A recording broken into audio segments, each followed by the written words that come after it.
Hello students, मैं अंजलि पयाल स्वागत करती हूँ आपका आईसीटी वर्चुअल क्लासरूम देहरादून से।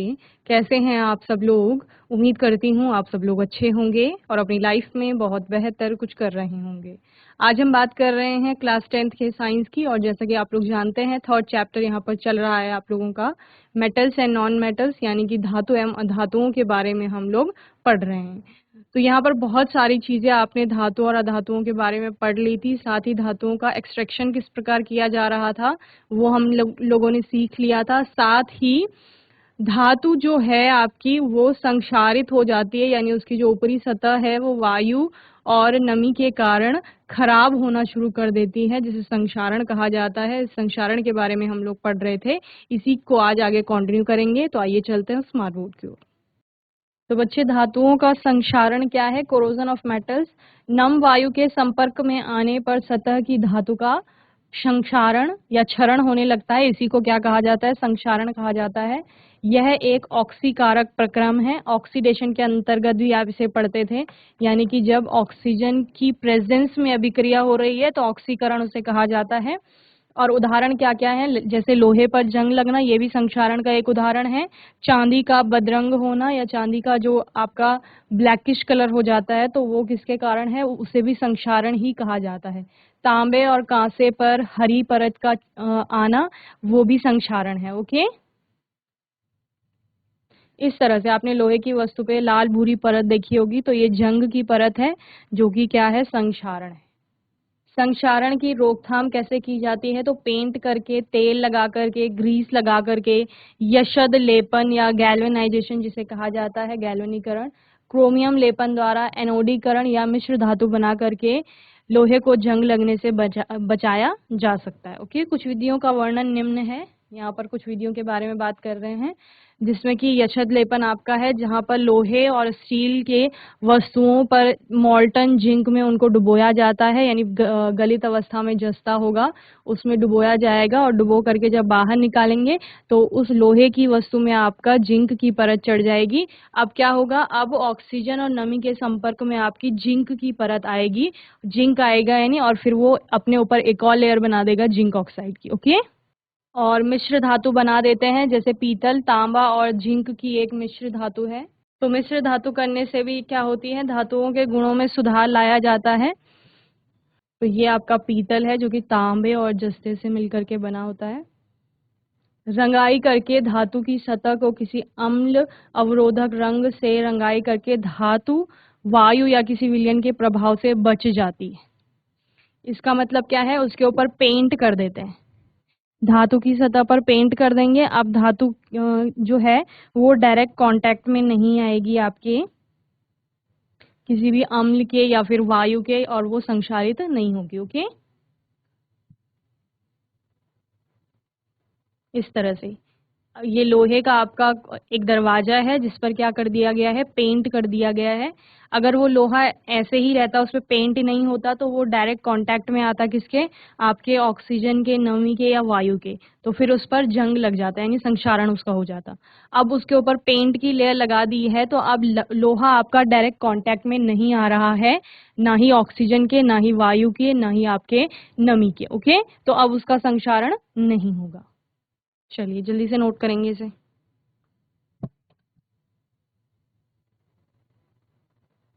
चलिए नेक्स्ट है, जब ग्रीस या तेल को लोहे की वस्तु की सतह पर लगा देते हैं तो नमी इसके संपर्क में नहीं आ पाती है, जिससे वह जंग से सुरक्षित हो जाती है। तो आपने देखा होगा कई सारी मशीनों पर तेल लगाई जाती है, ऑयलिंग की जाती है, ग्रीसिंग की जाती है, तो वो इसीलिए की जाती है कि ताकि उनको संक्षारित होने से बचाया जा सके। ओके, उदाहरण है, लोहे के पुर्जे तथा मशीनों को ग्रीस से पोत देते हैं।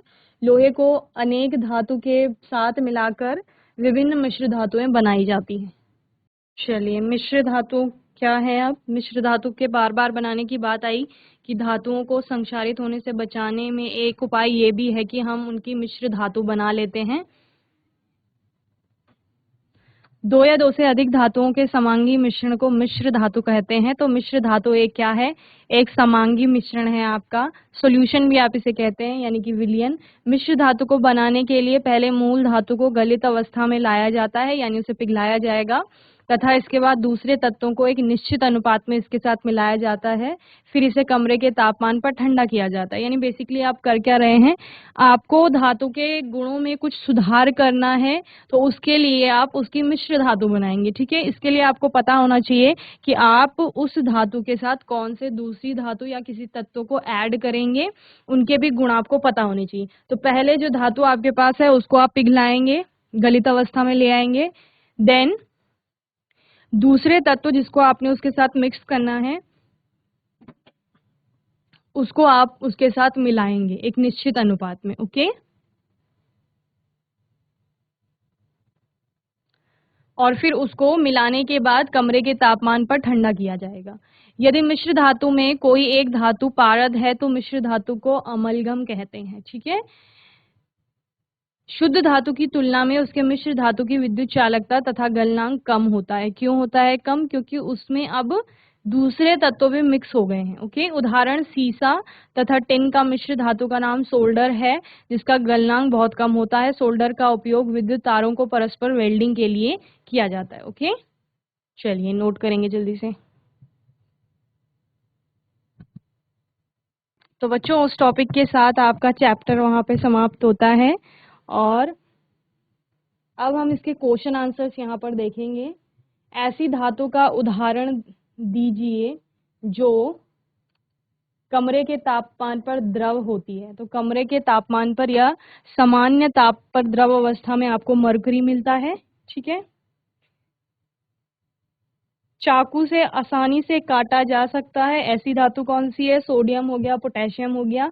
इन धातुओं को आप आसानी से चाकू की सहायता से काट सकते हैं, यानी कि ये बहुत सॉफ्ट होती हैं। ओके, और ऊष्मा की सबसे अच्छी चालक होती है सिल्वर तथा कॉपर, और ऊष्मा की कुचालक होती है आपकी लेड और मरकरी।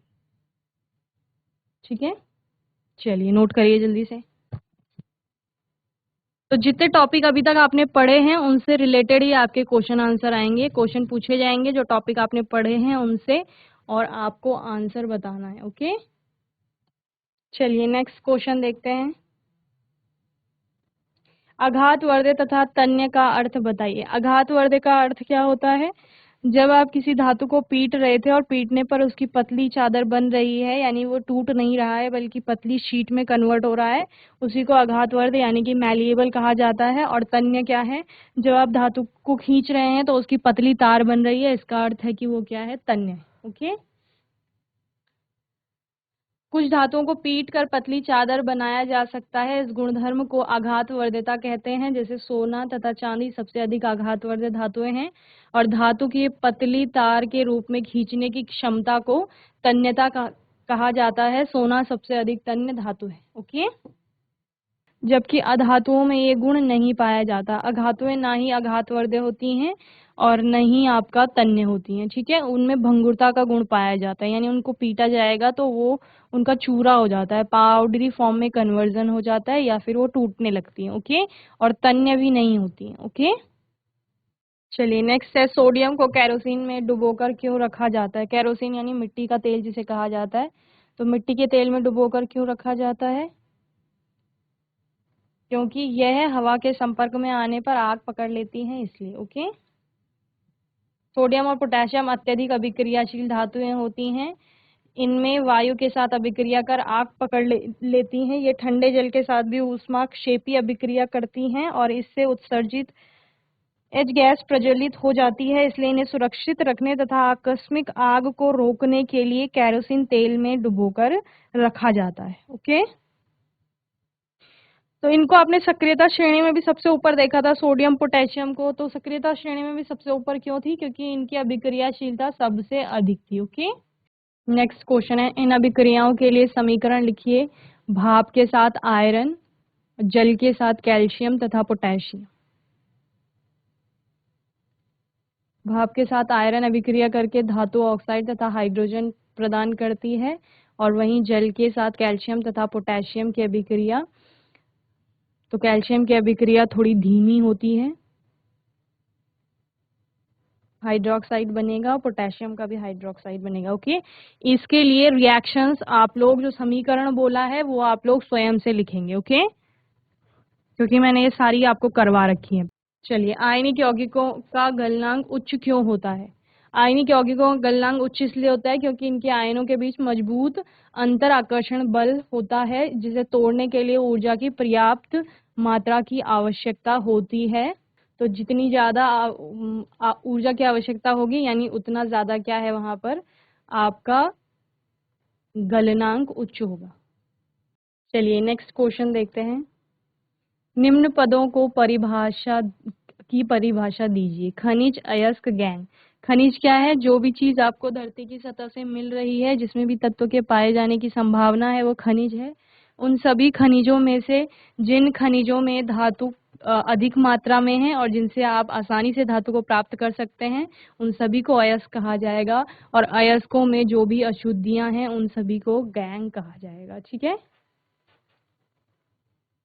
धातुओं के वे तत्व या यौगिक जो भूपर्पटी में प्राकृतिक रूप से पाए जाते हैं, जिनमें कुछ अन्य पदार्थ जैसे मृदा, रेत, चूना, पत्थर मिले होते हैं, उन्हें खनिज कहा जाता है। इसके अलावा जिस खनिज से धातु कम खर्चे पर आसानी से प्राप्त की जा सकती है, उसे अयस्क कहते हैं। और पृथ्वी से खनित अयस्कों में मिट्टी, रेत आदि जैसी कई अशुद्धियां होती हैं, जिन्हें गैंग या मैट्रिक्स कहा जाता है। ओके, चलिए नोट करिए जल्दी से।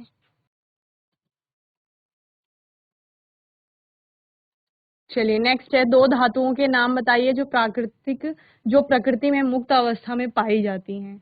तो जो निम्न विक्रियाशील धातुएं हैं आपकी, वो मुक्त अवस्था में ही पाई जाती हैं, जो सक्रियता श्रेणी में सबसे नीचे थी आपकी। तो सोना और प्लेटिनम धातु मुक्त अवस्था में पाई जाती हैं। ओके। धातु को उसके ऑक्साइड से प्राप्त करने के लिए किस रासायनिक प्रक्रम का उपयोग किया जाता है? तो अपचयन यानी कि रिडक्शन में ही तो कह रहे थे आप कि हम रिड्यूस कराएंगे, ऑक्साइड से धातु को प्राप्त करेंगे। अपचयन प्रक्रम का उपयोग किया जाता है कार्बन के अलावा अत्यधिक अभिक्रियाशील धातुएं जैसे सोडियम, कैल्शियम, एल्यूमिनियम आदि को अपचायक के रूप में उपयोग किया जा सकता है, क्योंकि ये निम्न अभिक्रियाशीलता वाले धातुओं को उनके यौगिकों से विस्थापित कर देते हैं। ओके, यहाँ पर आपके पास एग्जाम्पल भी है। तो कार्बन तो अपचायक होता ही है, इसके अलावा जो उच्च अभिक्रियाशील धातुएं होती हैं, वो अपने से कम अभिक्रियाशील धातुओं को रिड्यूस कर सकती हैं, यानी विस्थापित कर सकती हैं वहां से, तो धातु आपको प्राप्त हो जाएगी। तो बच्चों, मैं उम्मीद करती हूँ आज का सेशन आपको अच्छे से समझ में आया होगा।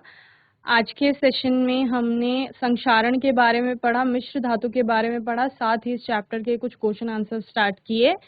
आने वाले सेशन में कुछ और क्वेश्चन आंसर्स पर बात करेंगे, और तब तक के लिए आईसीटी वर्चुअल क्लासरूम से जुड़ने के लिए धन्यवाद।